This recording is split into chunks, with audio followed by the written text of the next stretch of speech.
Bryant Velez, Premier Wholesale Mortgage, is with us. Welcome. Thank you. Thanks for having me. Glad to have you with us. So, real estate values dropping in Orange County dramatically, as Chapman said. I think there's a lot of misleading information, like you mentioned. Yeah, I think we bought out last year, right? Sometime in 2022. Yeah. And prices have increased, I think 5% at least, right? 5 to 10. Yeah, they're still going up. I don't. It's not. Think about the house on your street, not the house that Chapman's talking about, which is median. Median just means the mix of properties being sold. Has nothing to do with the house on your street. So if we sell more cheap properties than expensive properties, well, then the median is going to go down. If we sell more expensive properties than cheap properties, then the median goes up. Has, again, nothing to do with your street. So just remember that. And I'm just looking it up right now. It used to be real easy to find, but it's not as easy anymore. What is median home price in Orange County, California? Yeah, I'm trying to find it. Geez, our friends over at maybe it's under price. I would say it's around 500 to 600, right? No, median home price $1,176,000. Oh, wow. $1,176,000. There it is. Ooh, tiny print. Oh, there it is. Average days on the market is 38 days. Wow, yeah, that's about right. Yeah, I would say for that price point for sure. Well, that's the median again. So there's more. So 38 days. What are you seeing out of? First off, what areas are you focused on? Southeast LA. I do Southeast LA to like North Orange County. Okay, and North Orange County. I'm Whittier born citizen here. Okay. Yeah. Whittier. Yeah. My grandmother was from Whittier. Really? Okay, so not from Whittier, but that's where she lived all the years that I knew her. Right. Okay, so are you a Dodger fan or Angel fan? Oh no, Dodger fan. I'm sorry. I apologize. It is but I don't. what it is. Yeah. Dodger fan. Okay, so you're used to losing just like we are as Angel fans. Absolutely, yeah. You win during the regular season. We don't do that.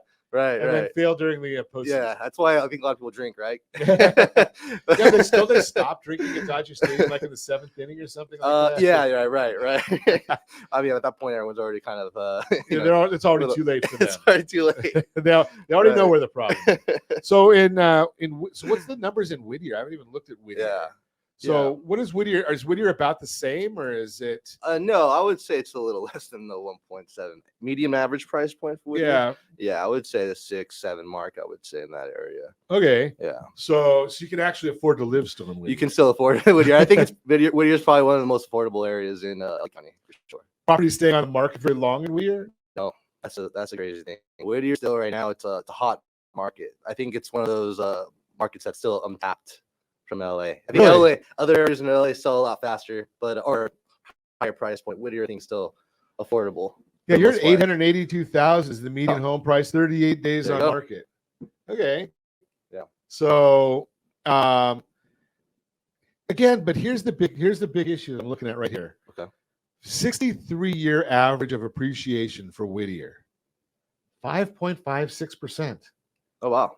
That's a great, you talk about if you go in and you put down 5% on a property, right, and the property is growing at 5.56, right, you're basically going to get your money back, within a year. Yeah, absolutely. If you sold it, obviously, that's appreciation. We never guarantee any numbers on Ron Singer. That's true. But 5-year appreciation, 8.13%. Yeah. So you guys have some good numbers out there. Yeah, it's not bad. I would say there's still a lot of room for growth there. Really? Oh yeah, absolutely. Is the growth coming from? Now, Whittier is not the newest of development. No, right? Older. Yeah, sorry. Homes are older there.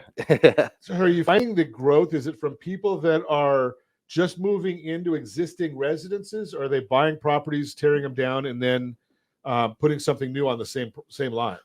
It's not so much new development. I would say they're buying homes that are already resale homes, right? And they're just remodeling, refurbishing those homes. Is there a lot of so there's probably a lot of opportunity then when you refurbish them? Oh yeah, I would say so. Median household income $87,000. Yeah. Right, and again, the national average is 74,580. So a little bit above the 20% above the median income. So you've got a good income base. I would say so. Yeah, definitely. And you've got a lower median property values. So affordability. And not great, but it's still, we're looking at about 0.6, 0.58. 100 means you can afford the median property, so it's still a little tough to afford. Oh yeah, I mean all across the county, obviously. Yeah, regardless. LA, not just the county. I think the whole Southern California. Oh yeah, Southern California, right? Right. I mean, maybe San Bernardino. I haven't looked, but maybe San Bernardino. Possibly. Yeah, it's a little bit more affordable. But Whittier's got a good area just because of the. Holy cow! I can't read because it puts right on there the affordability is a 47. So 100 means that you've got they match. So we're a little tough out there. Right. But the idea here is you can afford that if you can afford that, and got the down payment assistance. So there's all the programs out there to help people. Right. Absolutely. If you're working in Los Angeles, it's a lot better than living in Corona. Yeah, I would say so. the less time on the 91. Right. Less of a drive. I would say so. Yeah, I would say. I mean, if you are planning on buying in any area in LA County, I like the Southeast LA region. The price points I think they have maintained fairly affordable for the most part. Okay. I know West Side is probably a little more expensive, South Bay and stuff like that. But yeah, the West Side's a little more expensive. Right. Little challenging right there. Yeah. 4.9 million renters in Whittier, and renters who can afford to purchase. So look at this number. This is amazing. 1.23 million renters who can afford to purchase. Wow. Yeah. I would say, like the new generation, the younger generation, what is it, Z? They can afford. They make good income. I think there's just a trend of renters that they want to maintain the renting lifestyle. I know a lot of people live in buildings, right? I personally live in one building. It's just, but yeah, it's one of those things where I think a lot of young individuals who have a lot of equity or money that they've made from their income from their jobs, they can definitely afford to purchase a home. Can they afford it, or are they saving the money, or are they just going out and spending it other ways? I don't think they're spending as much as we all think. I think they save a lot more money. They use it for more lifestyle. I think more trips and stuff like that. But I know that there is more liquidity out there for sure. Yeah, I kind of chuckle because I'm old, and I look at you mentioned the lifestyle issue. Yeah. And I just watched my son, and he's probably, just judging, I don't know your age, but he's probably close to the same age. Yeah, 36. I don't know if he's 36. Okay, so he's 34, I think. I see. Oh yeah, same age. Yeah, 2 years. Basic, same. Yeah. I should know his age, right? I think I was there when he was born. Right. But the thing what I'm thinking though is I look at when you talk about lifestyle. Right. So 5 of his friends got married this year, and 4 or 5 of his wife's friends get married. Right. And when I got married, a bachelor party was something you did in your friends in a friend's garage, or you went to a club, or something along those lines. We're not going to talk about the rest. Now a bachelor party is like a 3-day trip. It is. I just went on one. Oh, did you? Okay. I went in June. Yeah. I mean, I think he's gone to Cabo. He's gone to Lake Tahoe a few times. His wife's gone to Nashville. Yeah. You look at these things. Every time you go out of town like that, it's got to be $2,000. Oh yeah, no, at least I went to the bachelor party I went to was in Oaxaca, Mexico. Okay. Yeah, that was roughly around $2,000 or $3,000 for the entire trip. We went for like what was a 2-week trip. I went for the half the trip, so wow, it was too long. I have to work. But yeah, like you mentioned, these bachelor parties are very expensive now. Yeah, craziness, right? 2 years. Bryant, I'm going to submit. 2 years ago, anybody could sell real estate. Oh, absolutely. It was the easiest time to be in real estate, right? You got a license and you had a book of clients, right? Immediately. Yeah, it was no big deal. Yeah, it was no now big you have deal. to know what you're doing. Now you have to know what you're doing. Yeah. Go out and turn those trees. Yeah. Okay, so we only have 7 listeners. Right. Oh, that's great though. We at least had 7, right? That's right. So tell me this thought. Sure. Give me a couple secrets. How do you find those properties? How do you help those families? Well, it's funny. A lot more wholesalers came out of the woodwork nowadays. So what are wholesalers? Wholesalers are people that find properties off market to establish, I guess, a contract, right? Lock that property up and then assign it to somebody, a purchaser, so an end user. Ah, okay. Yeah. So I've met a lot more wholesalers this past year who find these off-market properties. I'm telling you, they're finding good deals out there. So, and then I assume you stick those people into, I'm sorry, that's the real-time real estate segment brought to you by rsrmoney.com, rsrmoney.com. Sorry, Josh. It's Monday, isn't it? I haven't had enough coffee today. Yeah, we need more coffee here. We need more coffee. So I assume then you keep those wholesalers on your call list. Oh, absolutely. Yeah, that's key right now. I think if you're working realtor or if you're a buyer, you want to find a good deal. I think the off market market is a way to go, to find something really good. Okay, and I'm going to share with you that we do have an app. Of course, everybody's got an app, right? Yeah. We've got an app that actually keeps track of off-market properties. Oh. And if you want to have access to it, again, I'm not the realtor. We put the realtors are right there, but we know who they are and put you in touch with them. But we're able to put those all on the system, so you get pre-approved, you get pre-underwritten. I'm assuming these folks want to be moving pretty quickly. Oh, absolutely. Yeah, that's the caveat. You need either cash or hard money. But I mean, if you're buying it at a great price point, I mean, it's gonna out, obviously. Sure. If you're buying, let's say, a home like a 20% undervalued itself, and you're buying it with card money, you could refinance later on into it. Okay. Yeah. So why do you need hard money then?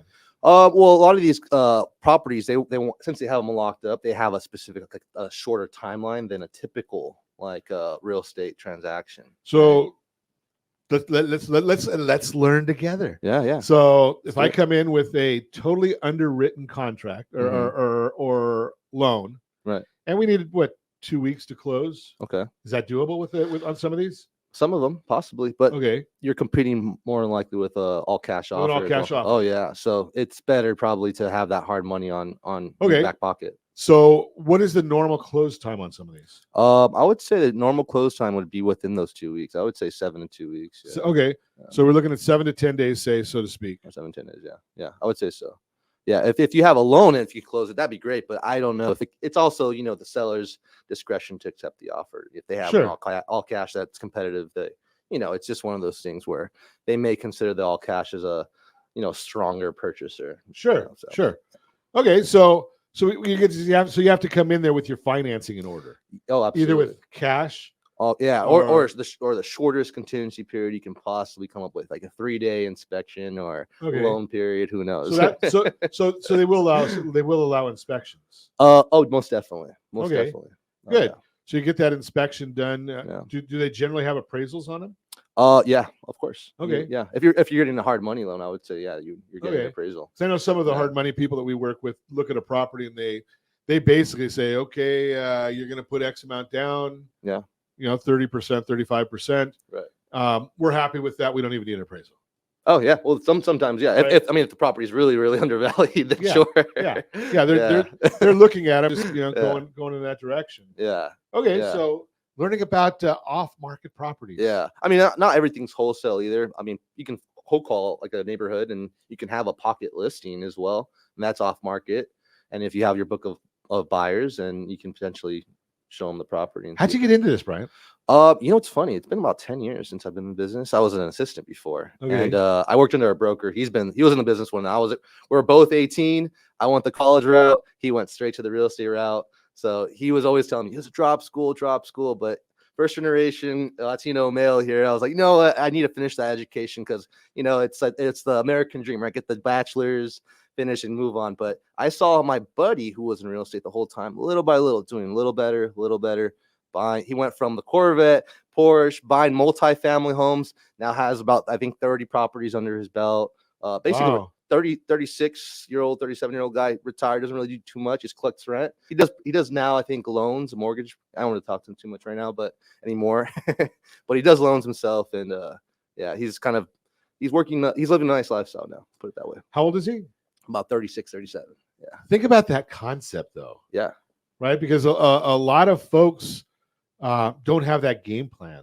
No. And at 36, he's 36, 37 years old, and he's got how many properties he owns? I think around 30 something. About 30 some properties, collecting rent. Somebody else is making those mortgage payments, if there are any. If there are any, at this point, I don't know. It's been about 20 something years or 20 years right. since he's been in the business, right? Right. So 18 years. Just a whole game plan. Yeah. Right. We've talked about that many times, especially, I mean, you said your first generation, but immigrant community, that's the American dream, is to buy property or own your own property. Absolutely. You want to be a homeowner. Like nowadays, I don't really get the mentality. Oh, I want to be a renter forever. Well, rent's going to go up. Sure. You don't own anything. Yeah, right? rent's going to go up, and your net worth is not. And your net worth is not. Yeah, exactly. More money is going down the toilet, put it that way. Yeah, I mean, well, unless you're the landlord, then they're Unless saying you're the landlord. No, absolutely. I mean, it makes sense if you're a renter, if you own, let's say, rental properties, right? Sure. There's a Grant Cardone always says, you know what, rent what you bought, what you own, and rent, or sorry, it's rent out. Live. Yeah, rent where you live, rent out what you own, right? It's a mentality. So if you're doing that, that's fine. But I mean, at some point you want to own something. Sure. Absolutely. And again, building that program, we've talked about this many times, especially if you're a young person, maybe right out of college. Yeah. You can go and buy with down payment assistance programs, put no money down. Oh, yeah. And live there 2 years, refinance it so you get a owner-occupied loan, take out your equity, and then go buy another piece of property to move into. Yeah. So that's another owner-occupied loan, and the first one you're renting out. Yeah. Just make sure you've got a safety net. Yeah, absolutely. I mean, there's programs now with Bank of America or other banks that have that $25,000 grant program, right? Right. And you don't necessarily need too much out of your own pocket. Maybe some closing costs. What's that? $5,000? Who knows? Right. And you find somebody who might like you. I mean, I don't have anybody that likes me, but you might find somebody that likes you, and they'll lend you that money, or give you that money, give you a gift. Yeah. Just throw that out there. Continuing our conversation, Bryant Velez is with us. We're chatting real estate and various ways of getting in there. Covered a lot of ground, wholesaling, and we've talked about a game plan for retirement at 36 years old. I'm not quite double that, but I'm almost there. Yeah. But it's an 18-year plan is what you talked. So let's just round that off to 20 years. Sure. So even if you said you're 36? 36 now, yeah. You start that game plan, 56, is still not too bad a retirement age. Not at all. I think real estate is probably the best vehicle to retire with. Yeah. Absolutely. Yeah. What is your focus? Is it older people, younger people? I mean, you talked about a little bit about the wholesale. Yeah. Or the off market. Well, I mean, I think obviously as a working realtor, you have to really transition with your client book, right? Like I was working with a lot of first time buyers a couple of years before. Now this year, I think it was a lot more investor focused. Okay. I think investors kind of drive the market a little bit, right? They see where there's opportunities. They're buying where prices are maintaining, like this year, right? For the most part. How long ago were the first time buyers? What were roughly? How long ago was that? I would say earlier this year, beginning of the year to last year, I think there was a lot more first-time buyers. The interest rates were a lot more pleasing, but interest rates a little bit higher. Prices kind of maintained where they're at. So I think a lot of investors kind of saw an opportunity there.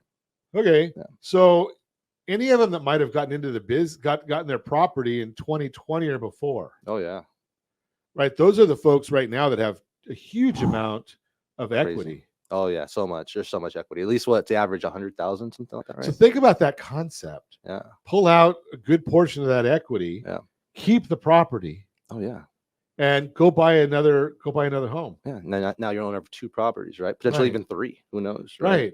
Or if you're living in it, you've got the new programs that Fannie Mae came out with. Yeah. 5% down on a multi-unit. That's big right there. I think next year we're going to see a lot of increase in pricing for multifamily homes. Are there a lot of multifamily properties in Whittier area in that part of LA County? Yeah, absolutely. I think that's a smart move as well. So a lot of duplexes. You're seeing not as many triplexes, but you get those multifamily duplex, triplex area properties in Whittier for sure. And I think Pico has a good amount of especially duplexes as well. Okay. Yeah. So think about those, especially if you're one that bought a home. Yeah. In the last 2 years or more back. Yeah. 2021, 2020, 2019. Those folks have a lot of equity. They can go buy that duplex to move into for a year. Oh yeah. 5% down. Oh my God. 5% down. That's big. Right. So you got a lot of opportunity right there. Yeah. So just want to think about that concept as a game plan. Yeah. Yeah. I would say if you're looking to find buy multifamily, game plan now, get prepared. Interest rates will come down next year, right? The Fed already announced they're going to drop 6 times, right? Something like that. That's what they've been talking about. Right? Yeah. So if that happens where they're planning on doing that, then interest rates prices are going to go back up, right? They're going to increase. They're going to continue. They're going to jump up dramatically. Yeah. We're going to come out probably tomorrow. We'll have our rapid refi program. We're going to show that one. That way we've got you all set up for that as soon as it happens. So stay tuned for that. Continuing on, and if you've missed some of our back shows, We put all of those right on our social media channels so that you can go back and look at those.